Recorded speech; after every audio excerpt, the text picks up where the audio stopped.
Hi friends, ഏവർക്കും the C A അനലിസ്റ്റിന്റെ മറ്റൊരു YouTube current affairs സെഷനിലേക്ക് ഹൃദ്യമായ ഹാർദമായ സ്വാഗതം.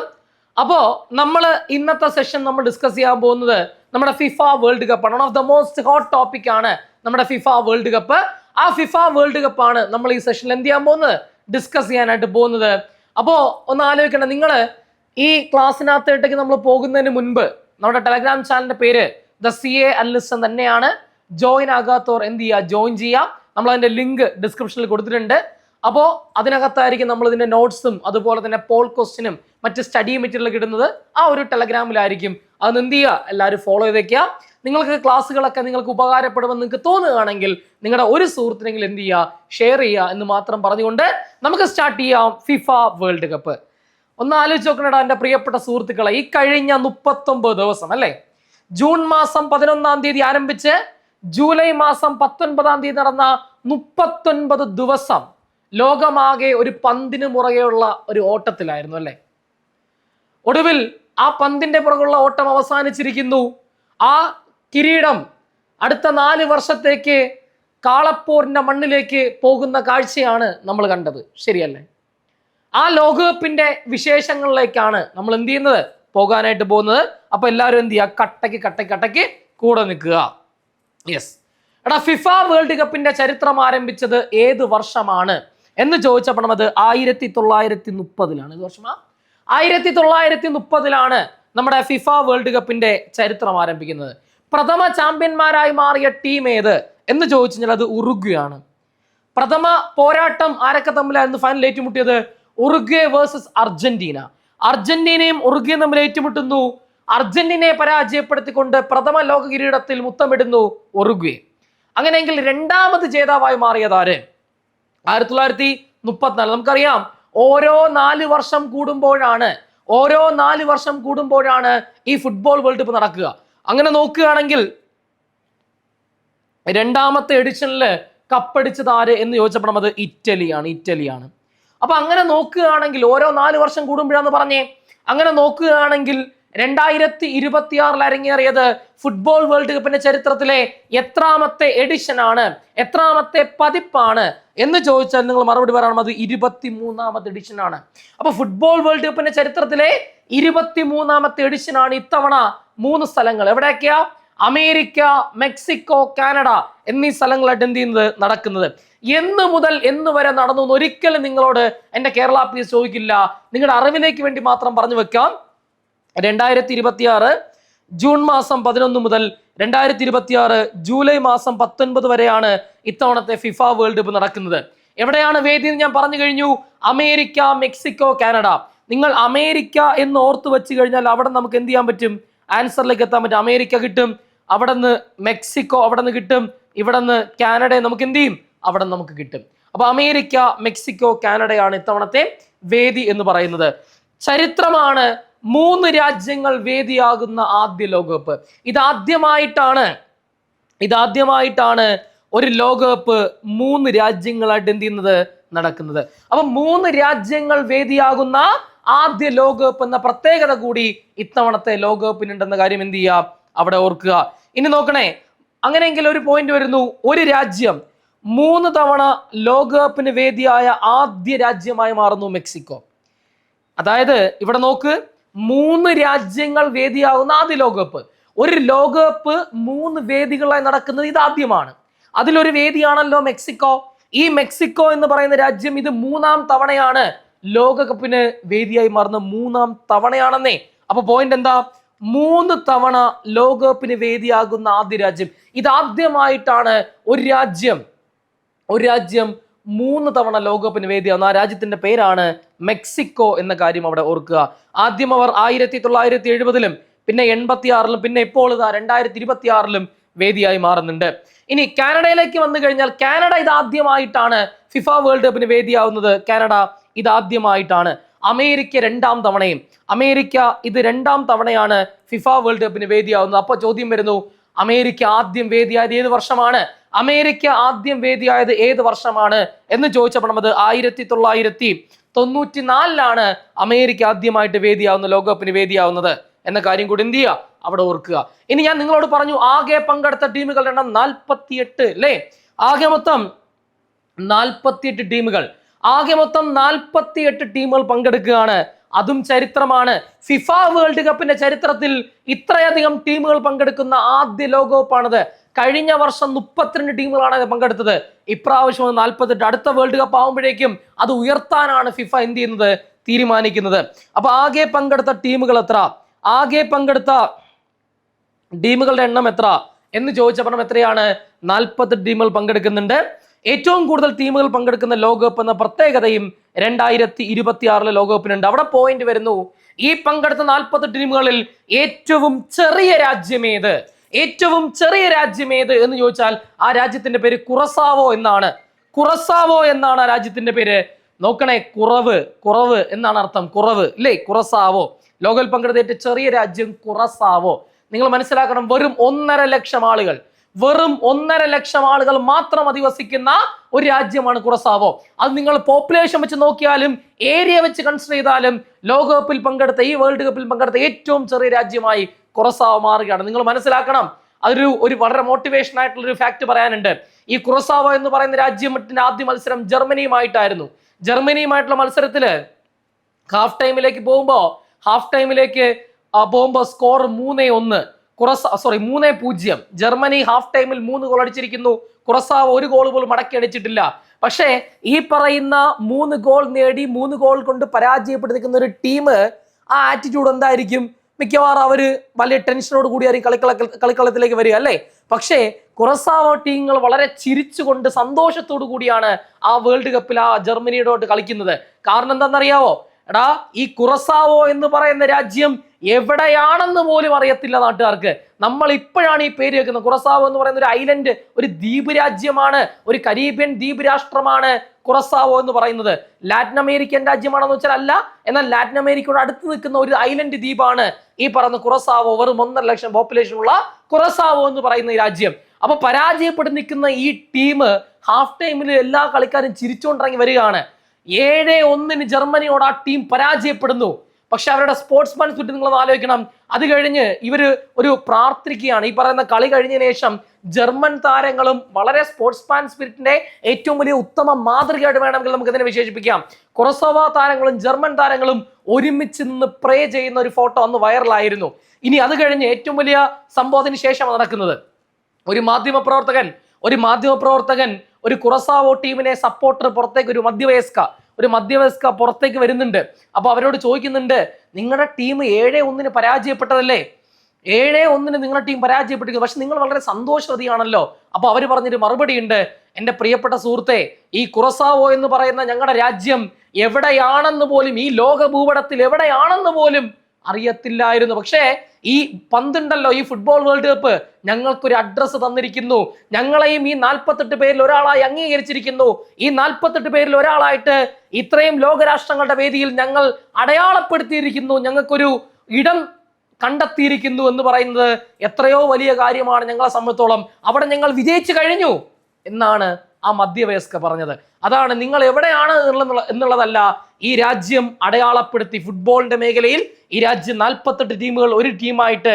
നിങ്ങൾ ഓർക്കണം, ഇന്ത്യ ഇല്ല. 140 കോടി ജനങ്ങളുള്ള ഇന്ത്യ ഈ വേൾഡ് കപ്പിൽ പങ്കെടുക്കുന്നില്ല.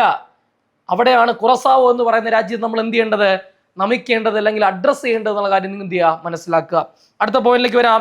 ഇനി ആകെ എത്ര മത്സരങ്ങൾ, 48 ടീമുകളും കൂടെ ചേർന്ന് ആകെ മൊത്തം എത്ര മത്സരങ്ങൾ നടക്കുന്നുണ്ട് എന്ന് ചോദിച്ചപ്പോൾ ആകെ മൊത്തം 104 മത്സരങ്ങൾ, ആകെ മൊത്തം 104 മത്സരങ്ങൾ നടക്കുന്നുണ്ടെന്ന കാര്യം എന്ത് ചെയ്യുക, അവിടെ ഓർത്തു വെച്ചേക്കാം. ഇനി ഭാഗ്യചിഹ്നം, ഏതൊരു ടൂർണമെന്റ് നടക്കുമ്പോഴും അതിനൊരു ഭാഗ്യചിഹ്നം ഉണ്ടാവാറുണ്ട്, അല്ലെങ്കിൽ നമ്മൾ അതിനെ മസ്കോട്ട് എന്ന് വിളിക്കും. മസ്കോട്ട് അഥവാ ഭാഗ്യചിഹ്നം എന്ത് എന്നാണ്? ഇത്തവണത്തെ ഭാഗ്യചിഹ്നം ഒന്ന് മേപ്പിള് സായു ക്ലച്ച്. എന്താണ് മേപ്പിൾ എന്നും എന്താണ് സായു എന്നും എന്താണ് ക്ലച്ച് എന്നും നിങ്ങളോട് ചോദിക്കത്തില്ല. പക്ഷെ ഭാഗ്യചിഹ്നം മേപ്പിൾ സായു ക്ലച്ച് എന്ന് മാത്രമേ ചോദിക്കത്തുള്ളൂ. പക്ഷെ നമ്മൾ ജസ്റ്റ് നിങ്ങളുടെ അറിവിലേക്ക് വേണ്ടി മാത്രം ഇതെന്താണെന്ന് കൂടെ പറയുകയാണ്. മേപ്പിൾ എന്ന് പറയുന്നത് ഒരു മൂസാണ്, അത് കാനഡയെ റെപ്രസെന്റ് ചെയ്യുന്നതാണ്. നോക്കണേ, ഇതാണ് മേപ്പിൾ, ഈ കാണുന്നതാണ് സായു, ഈ കാണുന്നതാണ് ഈ പറയുന്ന ക്ലച്ച്. ഇതെന്താണ് ഏതാണെന്നൊന്നും ചോദിക്കത്തില്ല. ഇനി നോക്കിയേ, മേപ്പിൾ ഗോൾ കീപ്പർ, സായു ഒരു സ്ട്രൈക്കറാണ്, ക്ലച്ച് മിഡ്ഫീൽഡർ ആണ്, റെപ്രസെന്റ് ചെയ്യുന്നതാണ്. നോക്കി, ഈ മേപ്പിള് കാനഡയെ റെപ്രസെന്റ് ചെയ്യുന്ന ഭാഗ്യചിഹ്നമാണ് മേപ്പിൾ. 3 രാജ്യങ്ങളല്ലേ, 3 പേർക്കും ഓരോന്ന് വീതം. കാനഡയ്ക്ക് റെപ്രസെന്റ് ചെയ്യുന്നു മേപ്പിൾ. ഇതെന്താ സംഭവം എന്ന് വെച്ചാൽ ഒരു ഗോളിയാണ് റെപ്രസെന്റ്, ഗോൾ കീപ്പറാണ് ഈ പറയുന്ന മൂസ് എന്ന് പറയുന്നത്. തെരുവ് ശൈലിയിലുള്ള കലയും സംഗീതവും ഇഷ്ടപ്പെടുന്ന ഒരു കരിസ്മാറ്റിക് ഗോളി. അപ്പൊ അതൊന്നും നിങ്ങൾക്ക് വേണ്ട, നിങ്ങളുടെ അറിവിലേക്ക് വേണ്ടി മാത്രം ഞാൻ തരുന്നതേ ഉള്ളൂ. അപ്പൊ നിങ്ങൾ മേപ്പിൾ സായു ക്ലച്ച് എന്ന് മാത്രം പഠിച്ചാൽ മതി. അപ്പൊ മേപ്പിൾ ദ മൂസ്, കാനഡ, തെരുവ് ശൈലിയിലുള്ള കലയും സംഗീതവും ഇഷ്ടപ്പെടുന്ന ഒരു charismatic goalie. Sayu the Jaguar, Sayu എന്ന് പറയുന്ന ഒരു ജാഗ്വാർ ആണ്, ഒരു പുലി ഇനത്തിൽപ്പെട്ട ഒരു ജാഗ്വാർ ആണ് ഈ പറയുന്ന സായു എന്ന് പറയുന്നത്. അതാണ് മെക്സിക്കോയുടെയാണ് സായു. ശക്തി, ചടുലത, മെക്സിക്കോയുടെ സമ്പന്നമായ സാംസ്കാരിക പൈതൃകം എന്നിവയെ പ്രതിനിധീകരിക്കുന്ന ഒരു സ്വിഫ്റ്റ് സ്ട്രൈക്കർ ആണ് സായു ദി ജാഗ്വാർ. ഇനി എന്താണ് ക്ലച്ച് ദ ബാൾഡ് ഈഗിൾ എന്ന് നോക്കാം. അമേരിക്കയാണ് clutch the bald eagle, America represent ചെയ്യുന്നു. അതെന്താ സംഭവം? അതൊരു മിഡ്ഫീൽഡർ ആണ്. ധൈര്യം, നേതൃത്വം, ഐക്യം എന്നിവയെ പ്രതീകപ്പെടുത്തുന്ന ഒരു നിർഭയ മിഡ്ഫീൽഡർ. അത് ഫുട്ബോളുമായി ബന്ധപ്പെട്ടവർക്ക് അറിയാം എന്താണ് സ്ട്രൈക്കർ. ഫ്രണ്ടിൽ ഇപ്പൊ മെസ്സി സ്ട്രൈക്കർ ആണ്, റൊണാൾഡോ സ്ട്രൈക്കർ ആണ്. ഇനി മിഡ്ഫീൽഡർ എന്ന് പറഞ്ഞാൽ മധ്യനിരയിൽ കളിക്കുന്ന ആള്. ഓക്കെ, ഗോൾ കീപ്പർ അറിയാമല്ലോ, അതാണ് സംഭവം. അപ്പോ നിങ്ങൾ മേപ്പിൾ സായു ക്ലച്ച് എന്ന് പഠിച്ചാൽ മതി. മേപ്പിൾ കാനഡ, ദെൻ സായു എന്ന് പറയുന്നത് മെക്സിക്കോയാണ്. ഇനി ക്ലച്ച് എന്ന് പറയുന്നത് അമേരിക്കയുടെ ആണ്. ഓക്കെ അല്ലേ? അപ്പൊ Canada maple, Zayu Mexico, clutch America represent ചെയ്യുന്ന കാര്യം ഓർക്കുക. ഇവിടെ ക്ലച്ച് ഒരു ബാൾഡ് ഈഗിളാണ്, ഒരു പരുന്താണ്, ഈഗിളാണ്. അതുപോലെ തന്നെ ജാഗ്വാർ എന്ന് പറയുന്നത് അറിയാലോ, ഒരു പുലിയുടെ ഒരു ഇതിലുള്ളതാണ് ജാഗ്വാർ. പിന്നെ മൂസ്, അതാണ് കാനഡയുടെ ആണ്. ഓക്കെ, ഇതാണ് അതിന്റെ ഒരു ചിത്രം എന്ന് പറയുന്നത്. ഓക്കെ, ഒരിക്കലും നിങ്ങളോട് എൻ്റെ Kerala PSC identify the picture എന്ന് പറഞ്ഞ് എന്ത് ചെയ്യില്ല, ചോദിക്കത്തില്ല. അടുത്തിലോട്ട് പോവാം നമുക്ക്. ഔദ്യോഗിക പന്ത്, the official match ball of FIFA world cup. 2026 FIFA world കപ്പിന്റെ ഔദ്യോഗിക പന്ത് ട്രയോണ്ട എന്നാണ്. അത് അഡിഡാസ് കമ്പനിയാണ് അതിന്റെ സ്പോൺസർഷിപ്പ്, അല്ലെങ്കിൽ അഡിഡാസ് ആണ് അത് ചെയ്യുന്നത്. അപ്പൊ അഡിഡാസ് ട്രയോണ്ട എന്നാണ് പേര്, അഡിഡാസ് ട്രയോണ്ട എന്നാണ് അതിന്റെ പേര്. അപ്പോ official match ball of FIFA world cup 2026 FIFA world കപ്പിന്റെ ഔദ്യോഗിക പന്തിന്റെ പേര് അഡിഡാസ് ട്രയോണ്ട എന്നാണ്. ഇനി ഔദ്യോഗിക ഗാനം, ഒഫീഷ്യൽ സോങ്, ഔദ്യോഗിക ഗാനം നമുക്കറിയാം ഡായ് ഡായ് എന്നുള്ളതാണ്. ഡായ് അത് ആരൊക്കെ ചേർന്ന് പ്രൊഡ്യൂസ് ചെയ്തതും അതുപോലെ തന്നെ നിർമ്മിച്ചതും അതുപോലെ തന്നെ എഴുതിയതും 2 പേർ ചേർന്നാണ്. ഷാക്കിറ, നമുക്കറിയാമല്ലോ Shakira and Burna boy. Shakira എന്ന് ഓർമ്മിക്കുക, നമ്മൾ പെട്ടെന്ന് ഓർമ്മ വരിക 2010 സാമിന മിന വക്ക വക്ക എന്നൊരു ഗാനമായിരിക്കും പെട്ടെന്ന് ഓർമ്മ വരും അല്ലേ. അതേപോലെ ഇപ്പോൾ അവർക്ക് 49 വയസ്സാണ് പ്രായം. ഈ വേൾഡ് കപ്പിന്റെ ഫൈനലില് ഹാഫ് ടൈമിൽ അവരുടെ ഡാൻസ് ഉണ്ടായിരുന്നു. ഈ പറഞ്ഞ കണക്ക് നമ്മൾ 2010 എങ്ങനെയാണോ അവരെ കണ്ടത് അതുപോലെ തന്നെയാണ് അവർ ഇപ്പോഴും ഇരിക്കുന്നത്. ആ കാണുമ്പോൾ നിങ്ങൾക്ക് മനസ്സിലാവും. അപ്പൊ ഡായ് എന്നുള്ളതാണ് ഔദ്യോഗിക ഗാനം. ഈ ഡായ് എന്ന് പറഞ്ഞാൽ ലെറ്റ്സ് ഗോ എന്നാണ് ഉദ്ദേശിക്കുന്നത്. ഡായ് അഥവാ ലെറ്റ്സ് ഗോ എന്നാണ് അവിടെ ഉദ്ദേശിക്കുന്നത്. Shakira and Burna Boy. അപ്പൊ ഷാക്കിറയും അതുപോലെ തന്നെ ബർണ ബോയും കൂടെ തമ്മിൽ അവർ 2 പേരും കൂടെ ചേർന്നിട്ടാണ് ഈ പറയുന്ന ഔദ്യോഗിക ഗാനം എന്ത് ചെയ്തിട്ടുള്ളത്, സെറ്റ് ആക്കിയിട്ടുള്ളത്. അപ്പോൾ ഒഫീഷ്യൽ സോങ് ഡായ് അല്ലെങ്കിൽ ലെറ്റ്സ് ഗോ എന്നാണ് അതിന്റെ അർത്ഥം. ഷാക്കിറ ആൻഡ് അത് എഴുതിയിരിക്കുന്നതും സംവിധാനം ചെയ്തതും എല്ലാം ആര് തന്നെ, ഷാക്കിറ ആൻഡ് ബർണ ബോയ് ആണെന്ന കാര്യം എന്ത് ചെയ്യുക, അവിടെ ഓർത്ത് വെച്ചേക്കുക. ഇനി എവിടെ വെച്ചാണ് ഫൈനൽ നടന്നത്? ഫൈനലിന്റെ വേദി എവിടെ എന്ന് ചോദിച്ചപ്പോൾ എവിടെയാണ്? അത് മെറ്റ് ലൈഫ് സ്റ്റേഡിയം എന്നാണ് ആ സ്റ്റേഡിയത്തിന്റെ പേര്. ശരിക്കും പേര് മെറ്റ് ലൈഫ് സ്റ്റേഡിയം എന്നാണ്. പക്ഷേ അതിന് താൽക്കാലികമായിട്ട് ഈ ഫുട്ബോൾ വേൾഡ് കപ്പ് പ്രമാണിച്ച് അതിന് താൽക്കാലികമായിട്ട് ഒരു പേര് കൂടെ കൊടുക്കുന്നുണ്ട്, ന്യൂയോർക്ക് ന്യൂ ജേഴ്സി സ്റ്റേഡിയം. അപ്പൊ ന്യൂയോർക്ക് ന്യൂ ജേഴ്സി സ്റ്റേഡിയം എന്ന് താൽക്കാലികമായി അതിന് പേര് കൂടെ എന്ത് ചെയ്യുന്നുണ്ട്, കൊടുക്കുന്നുണ്ട്. അപ്പൊ ഫൈനലിന്റെ വേദി എവിടെയാണ്? അത് മെറ്റ് ലൈഫ് സ്റ്റേഡിയം ആണ്. ഫൈനലിന്റെ വേദി മെറ്റ് ലൈഫ് സ്റ്റേഡിയം ആണ്. അതറിയപ്പെടുന്ന മറ്റൊരു പേര് ന്യൂയോർക്ക് ന്യൂ ജേഴ്സി സ്റ്റേഡിയം എന്നും അറിയപ്പെടുന്നുണ്ട്. ഇനി നമുക്കറിയാം, നമുക്ക് എല്ലാവർക്കും അറിയുന്ന പോലെ ഫൈനലിൽ ഏറ്റുമുട്ടിയത് ആരൊക്കെയാണ്? Argentina versus Spain. സ്പെയിനും അർജന്റീനയും തമ്മിലാണ് എന്ത് ചെയ്യുന്നത്, ഏറ്റുമുട്ടുന്നത്. നിങ്ങൾ മനസ്സിലാക്കണം, സ്പെയിൻ എന്ന് പറയുന്ന രാജ്യത്തെ സംബന്ധിച്ചിടത്തോളം ഈ സ്പെയിൻ എന്ന് പറയുന്ന രാജ്യം ഇതുവരെ ഒരൊറ്റ ഗോള് മാത്രമേ സ്പെയിനെതിരെ സ്പെയിന്റെ ഗോൾ വലയിൽ ഒരൊറ്റ ഗോൾ മാത്രമേ വീണിട്ടുള്ളൂ. അത് ഈ പറയുന്ന ബെൽജിയം അടിച്ചു കയറ്റിയ ഒരു ഗോളാണ്. അല്ലാതെ ഈ വേൾഡ് കപ്പിൽ ഒരൊറ്റ ഗോള് ഈ പറഞ്ഞ സ്പെയിൻ എന്ന് പറയുന്ന ടീമിന്റെ വലയിൽ വീണിട്ടില്ല. ഇനി അർജന്റീന എടുത്ത് പരിശോധിക്കാം. ഫൈനലിന് മുന്നേ വരെയുള്ള കാര്യമാണ് പറയുന്നത്. അർജന്റീന എന്ന് പറയുന്ന ടീം കഴിഞ്ഞ എല്ലാ മത്സരങ്ങളും നിങ്ങൾക്കറിയാം, നമ്മൾ അർജന്റീന ഇതാ തോറ്റു എന്ന് വിചാരിക്കുമ്പോൾ 80 മിനിറ്റ് കഴിഞ്ഞാൽ അങ്ങോട്ട് മെസ്സി അങ്ങ് ഒരു താണ്ഡവം പിന്നെ നമുക്ക് കാണാം. നമുക്കറിയാം സ്വിറ്റ്സർലാൻഡിനെതിരെ കളി കണ്ടവർക്കറിയാം, ഈജിപ്തിനെതിരെ 2-0 പുറകെ നിന്ന ടീമാണ്. 80ാമത്തെ മിനിറ്റ് വരെ 2-0 പുറകെ നിന്ന ടീമാണ് അവസാനം ഫൈനൽ വിസിൽ മുഴുകുമ്പോൾ 3-2 ഈജിപ്തിനെ പരാജയപ്പെടുത്തിയത്. ഇംഗ്ലണ്ട് 1-0 ലീഡ് ചെയ്ത് നിന്ന ഇംഗ്ലണ്ട് 80ാമത്തെ മിനിറ്റ് വരെ 1-0 ലീഡ് ചെയ്യുന്ന ആ ടീമിനെ ആര് പരാജയപ്പെടുന്നു? അർജന്റീന ഫൈനൽ വിസിൽ മുഴുകുമ്പോൾ പരാജയപ്പെടുന്നു, സ്വിറ്റ്സർലാൻഡിനെ പരാജയം. അങ്ങനെ അർജന്റീന ആരാധകരെ സംബന്ധിച്ചിടത്തോളം കോരിത്തെരിപ്പിക്കുന്ന പെർഫോമൻസുമായിട്ടാണ് അവർ എന്ത് ചെയ്തത്, ഫൈനലിലേക്ക് എത്തുന്നത്. സ്പെയിനിനെ സംബന്ധിച്ചിടത്തോളം എന്താ പറയാ, സ്പെയിൻ പന്ത് കൊടുക്കൂല അല്ലെ. സ്പെയിനെതിരെ പന്ത് ഈ പറയുന്ന കളി കാണുന്നവർക്കറിയാം, ബോൾ പൊസഷൻ മറ്റു ടീമുകൾ കൊടുക്കാതെ ആ ഒരു സ്റ്റൈൽ കളിക്കുന്ന ടീമാണ് ആര്, ഈ പറയുന്ന സ്പെയിൻ എന്ന് പറയുന്ന ടീം. പോർച്ചുഗലിനെതിരെ നമ്മളത് കണ്ടതാണ്. അതിനുശേഷം നമ്മൾ ഫ്രാൻസിനെതിരെ, കരുത്തരായ ഫ്രാൻസിനെ പോലും പരാജയപ്പെടുത്തിയാണ് അവരെന്തിലേക്ക് വരുന്നത്, ഫൈനലിലേക്ക് വരുന്നത്. ഫൈനലിൽ വന്നപ്പോഴേക്കും സംഭവിച്ചെന്താ, അർജന്റീനയ്ക്കും ഇതേ കണക്ക് എന്ത് കൊടുത്തില്ല, പന്ത് കൊടുത്തില്ല. അർജന്റീന ആരാധകർ കാണുകയാണെങ്കിൽ ക്ഷമിക്കുക, നമ്മളൊരു പ്രത്യേക ഒരു ഫാനൊന്നുമല്ല, നമ്മൾ അണ്ണൻ ഫാനാണ്, ശരിക്കും പറഞ്ഞ റൊണാൾഡോ ഫാനാണ്. അതുകൊണ്ട് എന്ത് നമുക്ക് ധൈര്യമായിട്ട് പറയാം, അർജന്റീനയ്ക്ക് ശരിക്കും പറഞ്ഞാൽ ബോൾ പൊസഷനല്ലോ ഇല്ല. ആധികാരികമായിട്ടും കളി കണ്ട എല്ലാവർക്കും അറിയാം, ആധികാരികമായിട്ട് സ്പെയിൻ ആ വേൾഡ് കപ്പ് ഫൈനലിനെ തൂക്കിയെടുക്കുന്നതാണ് കണ്ടത്. 120 മിനിറ്റ് കളി നടന്നു. ആ 120 മിനിറ്റിൽ ബോൾ പൊസഷൻ കൂടുതൽ ഈ പറയുന്ന സ്പെയിനാണ്. അതുപോലെ തന്നെ എന്താ പറയാ, ഏറ്റവും കൂടുതൽ ടാർജറ്റ് ഷോട്ടുകളും എല്ലാം ആർക്കാണ് കൂടുതൽ, ഈ പറഞ്ഞ സ്പെയിനാണ്. ആധികാരികമായിട്ട് ശരിക്കും പറഞ്ഞ അർജന്റീനയെ വളഞ്ഞിട്ട് മുറുകി ആര്, സ്പെയിൻ എന്ന് വേണമെങ്കിൽ നമുക്ക് പറയാം. അങ്ങനെ സ്പെയിൻ കപ്പടിക്കുന്നുണ്ട്, 1-0 സ്പെയിൻ കപ്പടിക്കുന്നുണ്ട്. റണ്ണറപ്പായി മാറുന്നു ആര്, അർജന്റീന. ഇനി സ്പെയിന്റെ ക്യാപ്റ്റന്റെ പേര് നിങ്ങൾ അറിയണം, ആ മനുഷ്യന്റെ പേര് റോഡ്രി എന്നാണ്. സ്പെയിന്റെ ക്യാപ്റ്റൻ പേര് റോഡ്രി. അതുപോലെ സ്പെയിന്റെ കോച്ച് ആര് എന്ന് ചോദിച്ചു കഴിഞ്ഞാൽ അതിന്റെ പേര് ലൂയിസ് ഡി ലാ ഫ്യുവന്റെ. ലൂയിസ് എന്ന് പഠിക്കാം, ലൂയിസ് എന്ന് പഠിക്കാം, ലൂയിസ് ഫ്യുവന്റെ എന്ന് ഓർത്താലും മതി, ലൂയിസ് ഫ്യുവന്റെ എന്ന് ഓർത്താലും മതി, ലൂയിസ് ഫ്യുവന്റെ എന്ന് ഓർക്കുക. ഇനി സ്പെയിനിന് വേണ്ടി 106ാമത്തെ മിനിറ്റിൽ ആ വിജയ ഗോൾ നേടുന്നു. ആ വിജയ ഗോൾ നേടിയ മനുഷ്യന്റെ പേര് ഫെറാൻ ടോറസ് എന്നാണ്. ഫെറാൻ ടോറസ് എന്ന് പറയുന്ന ഒരു പകരക്കാരനായിട്ടുള്ള പ്ലെയർ ആണ് ആ ഒരു വിജയ ഗോൾ സ്പെയിൻ്റെ നേടുന്നത്. സ്പെയിൻ അല്ലാതെ 2 ഗോൾ അടിച്ചെങ്കിലും അത് എന്ത് ചെയ്തിട്ടില്ല, ഒന്ന് ഓഫ് സൈഡ് ഒക്കെ വിളിച്ച് എന്ത് ചെയ്തു, വഴങ്ങുന്നില്ല. അങ്ങനെ 1-0 ആര് വിജയിക്കുന്നു, സ്പെയിൻ വിജയിക്കുന്നുണ്ട്. അധിക സമയത്തിലേക്ക് 120 മിനിറ്റിലേക്ക് നീണ്ടുന്ന മാച്ചിലാണ് ഫെറാൻ ടോറസ്. അപ്പൊ നിങ്ങളോട് ചോദിക്കാം, സ്പെയിനിന് വേണ്ടി വിജയ ഗോൾ നേടിയതാര് എന്ന് ചോദിച്ചപ്പോൾ ആരാണ്, അത് ഫെറാൻ ടോറസ് ആണെന്ന കാര്യം ഓർക്കുക. ഇനി അർജന്റീനയുടെ ക്യാപ്റ്റൻ നമുക്ക് എല്ലാവർക്കും അറിയാം, നമ്മുടെ പ്രിയപ്പെട്ട ലയണൽ മെസ്സി ആണ്. ഇനി അർജന്റീനയുടെ കോച്ചിന്റെ പേര് ലയണൽ സ്കലോണി ആണ്. ഓക്കെ, അപ്പോ ശരിക്കും പറഞ്ഞു കഴിഞ്ഞാല് 2022 വേൾഡ് കപ്പില് ഫ്രാൻസിനെ പരാജയപ്പെടുത്തി കിരീടമുയർത്തിയത് ഇതേ അർജന്റീനയാണ്. അന്നും കോച്ച് സ്കലോണി ആയിരുന്നു, അന്നും ക്യാപ്റ്റൻ ലയണൽ മെസ്സി ആയിരുന്നു. പക്ഷേ സ്കലോണിയുടെ തന്ത്രങ്ങൾ ഫൈനലിൽ പാളിപ്പോയി എന്ന് വേണമെങ്കിൽ നമുക്ക് എന്ത് ചെയ്യാം, പറയാം.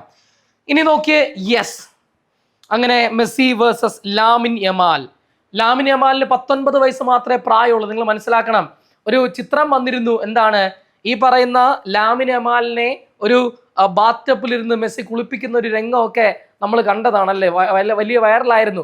കളി കഴിഞ്ഞപ്പോഴേക്കും തിരിച്ച് ഇതിന്റെ ട്രോളൊക്കെ എന്ത് ചെയ്തിരുന്നു, വന്നിരുന്നു. എന്തായാലും അടുത്തൊരു വാഗ്ദാനമാണ് ലാമിൻ യമാൽ എന്ന് പറയുന്ന മനുഷ്യൻ. ലാമിൻ യമാലിനെ പറ്റി പറയുമ്പോൾ ഒരു കാര്യം നിങ്ങൾ ഓർക്കേണ്ടത്, ബാലൻഡിയോർ പുരസ്കാരത്തിന് നോമിനേറ്റ് ചെയ്ത ഏറ്റവും പ്രായം കുറഞ്ഞ താരമായിരുന്നു ആര്, ലാമിൻ യമാൽ എന്ന് പറയുന്ന വ്യക്തി. നോക്കാം, യെസ്, അങ്ങനെ സ്പെയിൻ കിരീടത്തിൽ മുത്തമിടുന്നു. റോഡ്രി കപ്പ് ഉയർത്തുന്ന ദൃശ്യമാണ് നിങ്ങൾ ആ കണ്ടുകൊണ്ടിരിക്കുന്നത്. ഓക്കെ അല്ലേ? ഇനി അവാർഡുകളിലേക്ക് നമുക്ക് വരാം. ഈ ടൂർണമെന്റിലെ നമുക്കറിയാം പ്രധാനപ്പെട്ട പുരസ്കാരങ്ങൾ ഗോൾഡൻ ബോൾ എന്ന് പറഞ്ഞു കഴിഞ്ഞാൽ ടൂർണമെന്റിലെ മികച്ച താരത്തിന് കിട്ടുന്ന പുരസ്കാരമാണ് ഗോൾഡൻ ബോൾ എന്ന് പറയുന്ന പുരസ്കാരം. ആ ഗോൾഡൻ ബോൾ പുരസ്കാരം കരസ്ഥമാക്കിയത് മറ്റാരുമല്ല, റോഡ്രി ആണ്. സ്പെയിന്റെ ക്യാപ്റ്റനായിട്ടുള്ള റോഡ്രി ആണ് ഗോൾഡൻ ബോൾ. അപ്പൊ ഏറ്റവും മികച്ച കളിക്കാരൻ നൽകുന്ന പുരസ്കാരമാണ് ഗോൾഡൻ ബോൾ. അത് നേടുന്നത് റോഡ്രി ആണ്. ഇനി ഈ ടൂർണമെന്റിൽ ഏറ്റവും കൂടുതൽ ഗോളുകൾ നേടിയ താരം, നമ്മൾ ബൂട്ട് കൊണ്ടല്ലേ ഗോൾ അടിക്കുക, അപ്പൊ ഏറ്റവും കൂടുതൽ ഗോളുകൾ നേടുന്ന താരത്തിന് കൊടുക്കുന്ന പുരസ്കാരമാണ് ഗോൾഡൻ ബൂട്ട്. ആ ഗോൾഡൻ ബൂട്ട് പുരസ്കാരം നേടിയത് ആര് എന്ന് ചോദിച്ചാൽ പറഞ്ഞത് കിലിയൻ എംബാപ്പയാണ്. ഫ്രാൻസിന്റെ താരമാണ് കിലിയൻ എംബാപ്പെ. 10 ഗോളുകൾ എംബാപ്പെ ഈ ടൂർണമെന്റിൽ അടിച്ചുകൂട്ടുന്നു. അതുപോലെ 4 അസിസ്റ്റ് നേടുന്നു. അങ്ങനെ ഗോൾഡൻ ബൂട്ട് പുരസ്കാരത്തിന് ഈ പറയുന്ന എംബാപ്പെ എന്ത് ചെയ്യാണ്, മുന്നിലെത്തുന്നു. 10 ഗോളുകൾ അടിച്ചു കൂട്ടുന്നു. 2ാം സ്ഥാനത്ത് നമുക്ക് മെസ്സി ഉണ്ട്. മെസ്സി 8 ഗോളാണ് എന്ത് ചെയ്യുന്നത്, അടിക്കുന്നത്. അങ്ങനെ ഇതോടുകൂടി എംബാപ്പെ ഒരു നേട്ടം കൂടെ കരസ്ഥമാക്കുന്നു. കഴിഞ്ഞ വേൾഡ് കപ്പ് 2022 വേൾഡ് കപ്പിലും ഗോൾഡൻ ബൂട്ട് ആർക്കായിരുന്നു, എംബാപ്പയ്ക്കായിരുന്നു. അപ്പൊ തുടർച്ചയായി ഗോൾഡൻ ബൂട്ടുകൾ നേടുന്ന ആദ്യ താരം എന്ന റെക്കോർഡ് ഇനി ആർക്ക് സ്വന്തം, എംബാപ്പയ്ക്ക് സ്വന്തം. അപ്പൊ തുടർച്ചയായിട്ട് അല്ലെ, തുടർച്ചയായിട്ട് ഗോൾഡൻ ബൂട്ടുകൾ നേടുന്ന ആദ്യ താരമായി ആര് മാറുകയാണ്, നമ്മുടെ എംബാപ്പെ മാറുകയാണെന്ന കാര്യം ഓർക്കുക. ഇനി ഗോൾഡൻ ഗ്ലൗ, ടൂർണമെന്റിലെ ഏറ്റവും മികച്ച ഗോൾ കീപ്പർക്ക് നൽകുന്ന പുരസ്കാരമാണ് ഗോൾഡൻ ഗ്ലൗ. ആ ഗോൾഡൻ ഗ്ലൗ പുരസ്കാരം നേടുന്നത് ഉനായ് സിമോൺ എന്ന് പറയുന്ന സ്പെയിന്റെ ഗോൾ കീപ്പറാണ് ഉനായ് സിമോൺ. ചെറിയ മോനൊന്നുമല്ല ഉനായ് സിമോൺ എന്ന് പറയുന്നത്.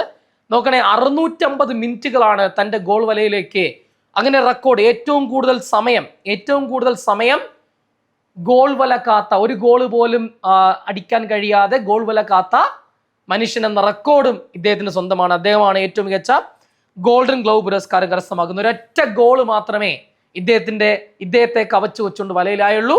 അത് ബെൽജിയം നേടിയ ഒരു ഗോളാണ്. അല്ലാതെ ഒരൊറ്റ ടീം പോലും എന്ത് ചെയ്തിട്ടില്ല, ഈ പറയുന്ന ഉനായ് സിമോനെ എന്ത് ചെയ്തിട്ടില്ല, സിമോൺ എന്ന് പറയുന്ന താരത്തെ കവച്ചു വെച്ച് ഗോൾ വലയിലേക്ക് പോയിട്ടില്ല. അപ്പൊ ഗോൾഡൻ ഗ്ലൗ പുരസ്കാരം നേടുന്നു ഉനായ് സിമോൺ, സ്പെയിന്റെ താരം. ഇനി ഏറ്റവും മികച്ച യുവതാരം സ്പെയിന്റെ താരമാണ്. ഏറ്റവും മികച്ച യുവതാരം സ്പെയിന്റെ സെന്റർ ബാക്ക് ആയിട്ടുള്ള പൗ കുബാർസി എന്ന് പഠിക്കാം, പൗ കുബാർസി. അപ്പൊ യുവതാരം പൗ കുബാർസിയാണ്, കുബാർസി എന്ന് പഠിക്കാം, കുബാർസി. ഇപ്പൊ യുവതാരമാരാണ്, കുബാർസിയാണ്. 19 വയസ്സേ പ്രായമുള്ളൂ കുബാർസി, പൗ കുബാർസി. ഇനി ഫെയർ പ്ലേ അവാർഡ് എന്ന് വേറെ ഒന്നുമില്ല, മാനം മര്യാദ കളിക്കുന്ന ടീമിന് കൊടുക്കുന്ന പുരസ്കാരമാണ് ഫെയർ പ്ലേ പുരസ്കാരം. അപ്പൊ ഫെയർ പ്ലേ പുരസ്കാരം നേടിയ ടീം ഏത് എന്ന് ചോദിച്ചപ്പോൾ അത് നെതർലാൻഡ് ആണ്. അപ്പൊ ഫെയർ പ്ലേ പുരസ്കാരം നേടിയ ടീം ഏതെന്ന് വെച്ചപ്പോൾ ഏതാണ്, അത് നെതർലാൻഡ് ആണെന്ന കാര്യം ഓർക്കുക. അപ്പോൾ കിലിയൻ എംബാപ്പെ, സുവർണ്ണ പാതകവുമായി നിൽക്കുന്ന കിലിയൻ എംബാപ്പയുടെ ദൃശ്യം നിങ്ങൾക്ക് അവിടെ കാണാം. ഇത് യുവതാരമായിട്ടുള്ള പാ കുബാർസി, ഇത് നമ്മുടെ റോഡ്രി, ഗോൾഡൻ ബോളുമായി നിൽക്കുന്ന റോഡ്രി, ഇത് നമ്മുടെ ഗോൾഡൻ ഗ്ലൗവുമായി നിൽക്കുന്ന സിമോൺ അല്ലേ. അപ്പോൾ അത്രയും ആൾക്കാരെ നിങ്ങൾക്ക് എന്ത് ചെയ്യാം, അവിടെ കാണാം. കൃത്യമായിട്ട് ഉനായ് സിമോണെയും പൗ കുബാർസിയെയും കിലിയൻ എംബാപ്പയൊക്കെ നമ്മൾ എന്ത് ചെയ്തു, അവിടെ കണ്ടു കഴിഞ്ഞു. ഇനി കുറച്ച് റെക്കോർഡുകൾ. ഈ വേൾഡ് കപ്പില് കുറെ അധികം റെക്കോർഡുകൾ നേടപ്പെടുന്നു, തിരുത്തി കുറിക്കപ്പെടുന്നു. എന്തൊക്കെയാ റെക്കോർഡുകൾ എന്ന് നോക്കാം.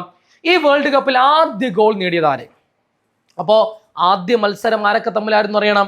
ഈ വേൾഡ് കപ്പിൽ ആദ്യ മത്സരം മെക്സിക്കയും അതുപോലെ തന്നെ ദക്ഷിണാഫ്രിക്കയും തമ്മിലായിരുന്നു. ഫസ്റ്റ് മാച്ച് ഈ വേൾഡ് കപ്പിലെ ആദ്യ മത്സരം ആരൊക്കെ തമ്മിലായിരുന്നു? Mexico versus South Africa. South ആഫ്രിക്കയും മെക്സിക്കോ തമ്മിലായിരുന്നു ആദ്യത്വം വഹിച്ച മെക്സിക്കോയും ദക്ഷിണാഫ്രിക്ക തമ്മിലായിരുന്നു ആദ്യ മത്സരം. ആദ്യ മത്സരത്തിൽ 2-0 ആര് വിജയിച്ചു? മെക്സിക്കോ വിജയിച്ചു. അപ്പൊ ആദ്യ ഗോൾ നേടിയത് മെക്സിക്കോ ആണ്. മെക്സിക്കോ എന്ന് പറയുന്ന രാജ്യമാണ് ആദ്യ ഗോൾ നേടിയത്. ലോകകപ്പിൽ ആദ്യ ഗോൾ നേടിയ താരം മെക്സിക്കോയുടെ ജൂലിയൻ കിയോൺസ് ആണ്. ജൂലിയൻ കിയോൺസ്. ഈ ലോകകപ്പിൽ ആദ്യമായിട്ട് ഒരു താരം ഗോൾ നേടുന്നു. ആ ആദ്യ ഗോൾ നേടിയ താരത്തിന്റെ പേര് ജൂലിയൻ കിയോൺസ് എന്നാണ് അതിന്റെ പേര്. അതുപോലെ തന്നെ ഈ ലോകകപ്പിൽ ഏറ്റവും കൂടുതൽ ഗോൾ, ഈ ലോകകപ്പ് എന്നല്ല, ലോകകപ്പിന്റെ ചരിത്രത്തിൽ ഒന്ന് ആലോചിച്ച് നോക്കണേ. നമ്മുടെ എംബാപ്പ കളിക്കുന്ന 3ാമത്തെ വേൾഡ് കപ്പാണ് ഇത്. 2018 ആദ്യമായിട്ട് കളിക്കുന്നു, പിന്നെ 22, ഇപ്പോ 26. 3 വേൾഡ് കപ്പിൽ എംബാപ്പ കളിച്ചിട്ടുള്ളൂ. മെസ്സി 6 വേൾഡ് കപ്പ് കളിച്ചു. ആ ഗോൾ നേട്ടത്തിൽ മെസ്സിയെ ബ്രേക്ക് ചെയ്തിരിക്കുന്നു എംബാപ്പെ. ഫിഫ വേൾഡ് കപ്പിന്റെ ഇതുവരെയുള്ള ലോകകപ്പ് ചരിത്രത്തിൽ ഏറ്റവും കൂടുതൽ ഗോളുകൾ നേടിയ താരം എന്ന റെക്കോർഡ് ആർക്ക് സ്വന്തം? മെസ്സിന്റെ റെക്കോർഡ് മെസ്സി ആദ്യം ബ്രേക്ക് ചെയ്തു. മെസ്സിന്റെ റെക്കോർഡിനെ ആര് ബ്രേക്ക് ചെയ്തു? എംബാപ്പ ബ്രേക്ക് ചെയ്യുന്നു. അപ്പൊ ലോകകപ്പിൽ ഏറ്റവും കൂടുതൽ ഗോളുകൾ നേടിയ താരം അത് കിലിയൻ എംബാപ്പെ, 22 ഗോളുകൾ.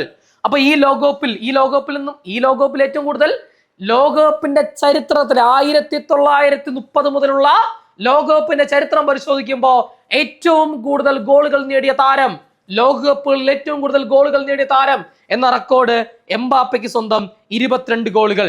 ഇനി ലോകകപ്പിൽ ഏറ്റവും കൂടുതൽ മത്സരങ്ങൾ കളിച്ചത് ആരാ? സാക്ഷാൽ ലയണൽ മെസ്സി ആണ്. അപ്പോൾ ലോകകപ്പിൽ ഏറ്റവും കൂടുതൽ മത്സരങ്ങൾ കളിച്ച താരം ലയണൽ മെസ്സി, 34 മത്സരങ്ങൾ.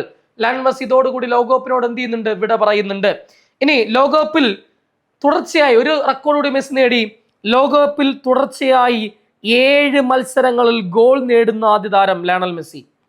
അപ്പൊ ലോകകപ്പിൽ തുടർച്ചയായി, വേൾഡ് കപ്പിൽ തുടർച്ചയായി 7 മത്സരങ്ങളിൽ ഗോൾ നേടിയ ആദ്യ താരമാണ് ലയണൽ മെസ്സി. അപ്പൊ തുടർച്ചയായി വേൾഡ് കപ്പിൽ അദ്ദേഹം കളിച്ച 7 മത്സരങ്ങൾ തുടർച്ചയായിട്ട് ഗോളുകൾ, എല്ലാ മത്സരത്തിലും 7 മത്സരത്തിലും ഗോൾ നേടിയ താരം അത് ലയണൽ മെസ്സി ആണ്.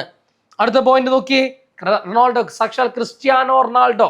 ഞാൻ വലിയൊരു കടുത്ത ആരാധന, വലിയൊരു റോണോ ഫാനാണ് ഞാൻ. ഓക്കെ, ഏറ്റവും കൂടുതൽ ലോകകപ്പിൽ ഗോൾ നേടിയ താരം അത് സാക്ഷാൽ ക്രിസ്ത്യാനോ റൊണാൾഡോയാണ്.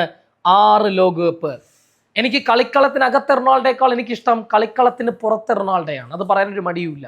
ഓക്കെ, അപ്പൊ ഏറ്റവും കൂടുതൽ ലോകകപ്പിൽ ഗോൾ നേടിയ താരം റൊണാൾഡോ ഒരു ഇൻസ്പിറേഷൻ ആണ്. റൊണാൾഡോ എന്ന് പറയുന്ന മനുഷ്യൻ എന്നെ സംബന്ധിച്ചോളം ഇൻസ്പിറേഷൻ ആണ്. ഓക്കെ, അപ്പൊ ഏറ്റവും കൂടുതൽ ലോകകപ്പിൽ ഗോൾ നേടിയ താരം അത് സാക്ഷാൽ ക്രിസ്ത്യാനോ റൊണാൾഡോയാണ്. 6 ലോകകപ്പ് കളിച്ച 6 ലോകകപ്പിലും ഗോൾ നേടിയ താരം, ഏറ്റവും കൂടുതൽ ലോകകപ്പിൽ ഗോളുകൾ നേടിയ താരം എന്ന റെക്കോർഡ് റൊണാൾഡോയ്ക്ക് സ്വന്തം 6 വേൾഡ് കപ്പാണ്. ഇനി അടുത്ത പോയിന്റ് അതാണ് ഞാൻ നേരത്തെ പറഞ്ഞ പോയിന്റ് ആണ്. ലോകകപ്പിൽ ഏറ്റവും കൂടുതൽ സമയം ഗോൾ വഴങ്ങാതെ നിന്ന ഗോൾ കീപ്പർ അത് സ്പെയിന്റെ ഗോളിയാണ് ഉനായ് സിമോൺ. 650 മിനിറ്റുകളാണ് അദ്ദേഹത്തിന്റെ വലയിലേക്ക് ഗോൾ വീഴാത്തത്. ഓക്കെ, അപ്പൊ ലോകകപ്പിൽ ഏറ്റവും കൂടുതൽ സമയം ഗോൾ വഴങ്ങാതെ നിന്ന ഗോൾ കീപ്പർ ഉനായ് സിമോൺ, 650 മിനിറ്റുകൾ സ്പെയിന്റെ ഗോളി, അത് റെക്കോർഡാണ്. ഇനി അടുത്തത് ജപ്പാനെ കുറിച്ചാണ് പറയേണ്ടത്. ജപ്പാൻ ഏഷ്യയുടെ മാനം കാത്തു. ജപ്പാൻ ഏറ്റവും ഒടുവിലായിട്ട് ബ്രസീലിനോട് തോറ്റാണ് പടി ഇറങ്ങുന്നത്. പക്ഷെ ബ്രസീലിനെ പോലും വിറപ്പിച്ച ടീമാണ് ജപ്പാൻ എന്ന് പറയുന്നത്. മികച്ച പെർഫോമൻസ് ആണ് ജപ്പാൻ ടീം എന്ത് ചെയ്യുന്നത്, കാഴ്ചവെക്കുന്നത്. 5 വ്യത്യസ്ത ഫിഫ ലോകകപ്പുകളിൽ കളിക്കുന്ന ആദ്യ ഏഷ്യൻ താരമെന്ന നേട്ടം കൈവരിക്കുന്നു യൂട്ടോ നഗാട്ടോമോ. ജപ്പാന്റെ താരമായ യൂട്ടോ നഗാട്ടോമോ 2010 കളിച്ചു, അതിനുശേഷം 2014 വേൾഡ് കപ്പ് കളിച്ചു, 2018 കളിച്ചു, 2022 കളിച്ചു, 2026 കളിച്ചു.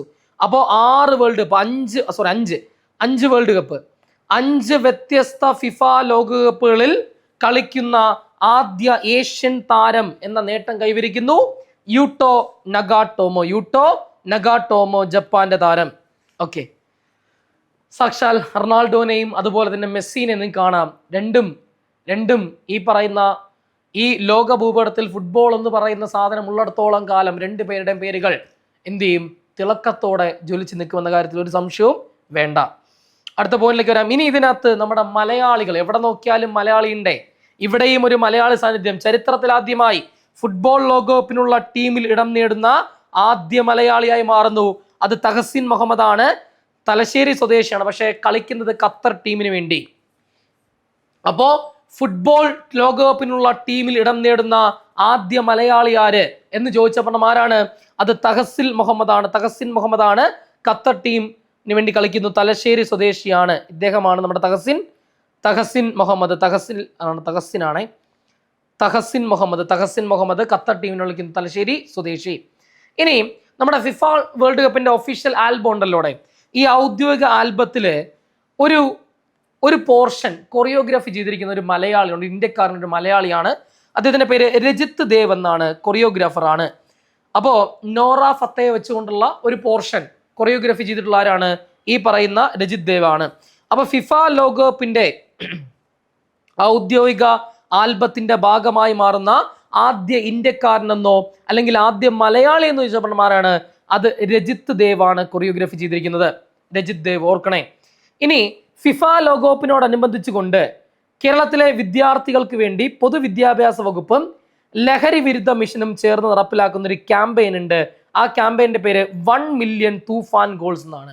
ഇപ്പൊ ഓപ്പറേഷൻ തൂഫാൻ നമുക്കറിയാം, ലഹരിക്കെതിരെ കേരള പോലീസ് കൊണ്ടുവന്ന ഓപ്പറേഷൻ തൂഫാൻ എന്ന് പറയുന്നത്. ഇവിടെ ഫിഫ ലോകകപ്പിനോടനുബന്ധിച്ചുകൊണ്ട് കേരളത്തിലെ വിദ്യാർത്ഥികൾക്ക് വേണ്ടി ആരൊക്കെ ചേർന്ന് പൊതുവിദ്യാഭ്യാസ വകുപ്പും ലഹരി വിരുദ്ധ മിഷനും ചേർന്ന് നടപ്പിലാക്കുന്ന ക്യാമ്പയിനാണ് 1 മില്യൺ തൂഫാൻ ഗോൾസ് എന്ന് പറയുന്നത്. യെസ്, അടുത്തിലോട്ട് പോവാം. ഇനി കറണ്ട് അഫേഴ്സ് റിലേറ്റഡ് GK, ആനുകാലിക സംബന്ധിയായ കുറച്ച് GK പോർഷനാണ് നമ്മൾ എന്ത് ചെയ്യാൻ പോകുന്നത്, പറയാനായിട്ട് നമ്മൾ പോകുന്നത്.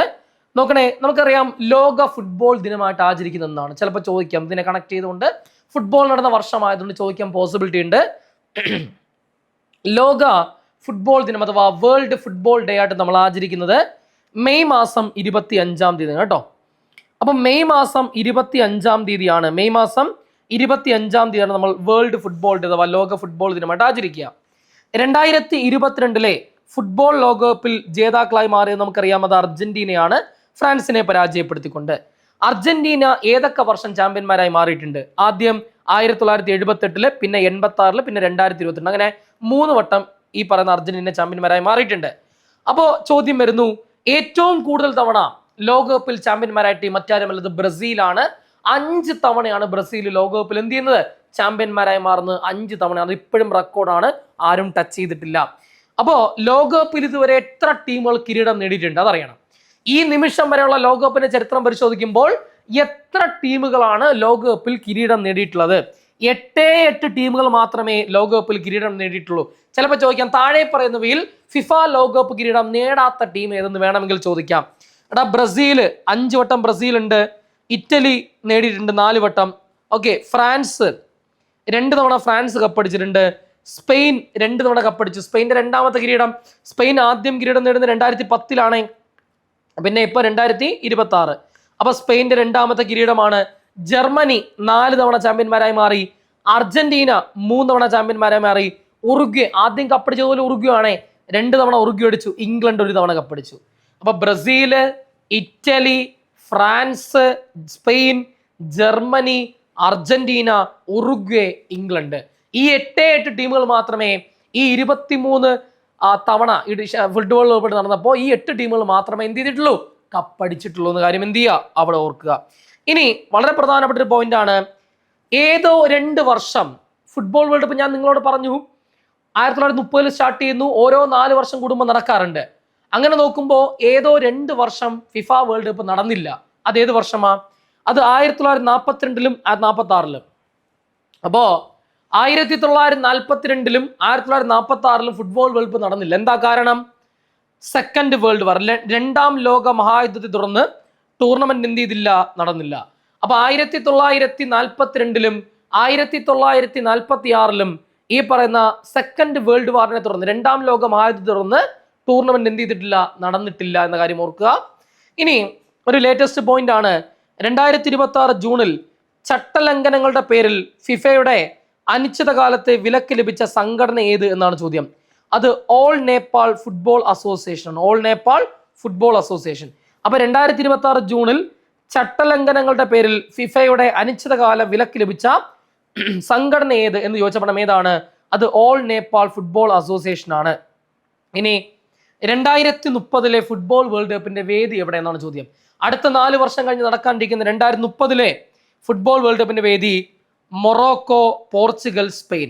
ഈ 2030 പ്രത്യേകത ഉണ്ട്, ഫുട്ബോൾ വേൾഡ് കപ്പ് ആരംഭിച്ചതിന്റെ 100ാമത് ആനിവേഴ്സറിയാണ്, 100ാമത് വാർഷികമാണ് അടുത്ത വർഷം നടക്കുക. അത് എവിടെ വെച്ച് നടക്കുന്നത്? മൊറോക്കോ, പോർച്ചുഗൽ, സ്പെയിൻ എന്നീ സ്ഥലങ്ങളിൽ വെച്ചാണ് എന്ത് ചെയ്യുന്നത്, നടക്കുന്നത് എന്ന കാര്യം എന്ത് ചെയ്യുക, അവിടെ ഒന്ന് ഓർത്ത് വെച്ചേക്കുക. ഓക്കെ ആണല്ലോ. ഇനി ഫിഫയുടെ നിലവിലത്തെ പ്രസിഡന്റ് ആര് നമ്മൾ അറിയണം. ഫിഫയുടെ പ്രസിഡന്റ് എന്നറിയപ്പെടുന്നത് ജിയാനി ഇൻഫാന്റിനോ ആണ്, അല്ലെ? ജിയാനി ഇൻഫാന്റിനോ ആണ്.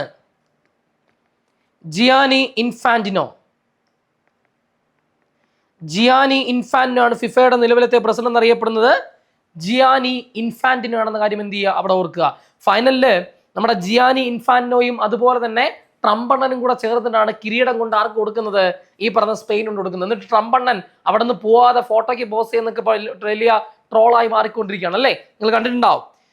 ഇനി യെസ്, ഈ വേൾഡ് കപ്പിൽ കുറച്ച് പേരുകൾ നമ്മൾ പറഞ്ഞു തന്നെ പോകണം. പരാജയപ്പെട്ടു പോയുവെങ്കിലും ചില പേരുകൾ ചരിത്രത്തിന്റെ ഭാഗമായി മാറി, അവരുടെ പോരാട്ടങ്ങൾ ചരിത്രത്തിൽ അടയാളപ്പെട്ടു. അതിലൊരു പേരാണ് കേപ്പ് വെർദെ എന്ന് പറയുന്ന രാജ്യവും ആ രാജ്യത്തിന്റെ ഗോളിയായ ഒഴീനിയോ എന്ന് പറയുന്ന ആ രാജ്യത്തിന്റെ ഗോളിയെയും ചരിത്രത്തിൽ ഇടം നേടുന്നു. നിങ്ങൾ നടത്തണം. ഈ പറയുന്ന സ്പെയിനെ ഞാൻ പറഞ്ഞു, അല്ലെ? സ്പെയിൻ എന്ന് പറയുന്ന ടീം കിരീടമുയർത്തിയ ടീമാണ് സ്പെയിൻ. കേപ്പ് വെർദെ എന്ന് പറയുന്ന ടീം എവിടെയാണെന്ന് പോലും ആർക്കും അറിയില്ല.